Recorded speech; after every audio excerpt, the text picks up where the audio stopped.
효승아, 멋지다. 이행숙. 효승이는 자폐하지만 강주 카리타스 근로시설 보호작업장에서 열심히 근무를 하고 있다. 초등학교 1학년 때부터 고등학교 마칠 때까지 함께 공부를 했다. 효승이는 주의가 어찌나 산만한지 옆에 사람들은 혼백을 빼버린다고 해도 과언이 아니다. 예로 버스를 타면 자리에 앉아서 가만히 앉아있지도 않고 그저 돌아다닌다. 그래서 효승이는 초등학교 다닐 때 신경안정제를 준비하고 학교에 간다. 만약에 효승이가 약을 준비하지 않고 학교에 갈 때는 학교에서 전화가 오는 날이다. 선생님께서 전화로 효승이가 약을 먹지 않아서 교실이 얼마나 소란한지 아십니까? 저도 공부지도 할 수 없을 정도로 시끄럽게 여기저기로 돌아다닙니다. 주의를 주어도 말도 듣지 않으니까 약 준비해 오십시오 라고 하신다.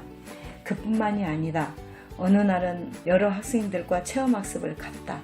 잠시 자연에 대해서 설명을 하고 있었는데 효승이가 어떤 분의 자가용 위에 올라가 누워서 발을 움직이며 흥얼거리고 있었다.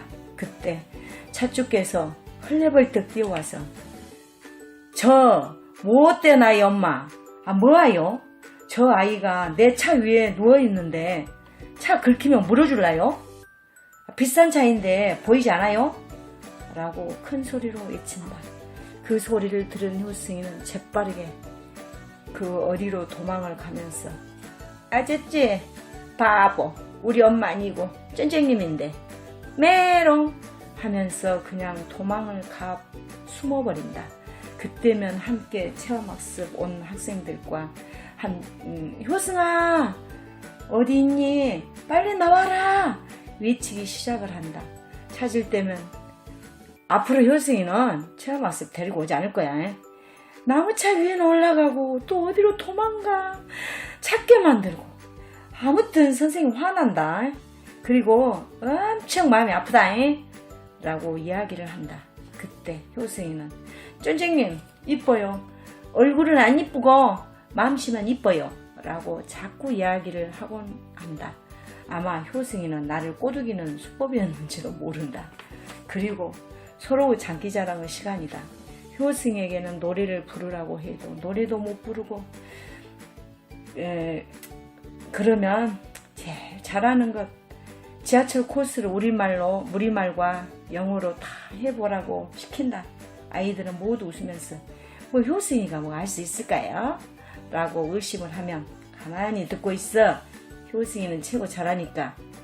너희들은 모르는 것 효승이는 잘할 수 있는 것이 있어 라고 이야기를 하고 듣고 있노라면 평동역에서부터 서태역까지 하나도 틀리거나 빠뜨리지 않고 이야기한다. 그뿐만이 아니라 산수 698 곱하기 589를 연습장에 써두면서 풀어보라고 해보면 가만히 앉아서 보고 있다가 답을 말한다. 맞았는지 풀어보면 정답을 쓴 것이다. 우리들이 생각하지도 못하는 효승이만한 노하우가 다분히 있었던 것이다. 스승의 전날이다. 버스 안에서 효승이를 만났다. 인사를 하고서는 쩐쟁님 내일은 스승의 날이네요. 쩐쟁님 축하해요 라고 이야기를 한다. 그때 차 속에서 어르신들께서 효승에게 칭찬을 하신다. 효승이는 스승의 날도 알고 우리들은 모르는데 역시 효승이는 직장에서 칭찬 많이 받는다고 소문이 났던데 그 말이 맞는가 보구나 라는 말을 듣더니만 때가 묻지 않는 밝은 모습으로 빙그레 웃는다.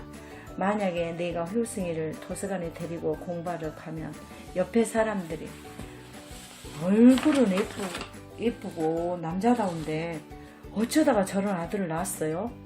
하고 하면 효승이는 화를 내면서 우리 엄마 아니에요. 쩐쟁님이에요.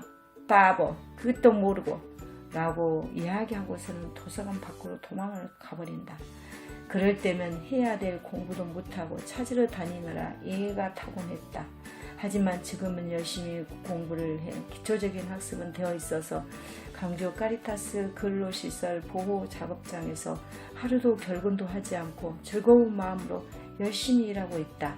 그 모습을 보는 순간 지도했었던 사람으로서 보람이 있다.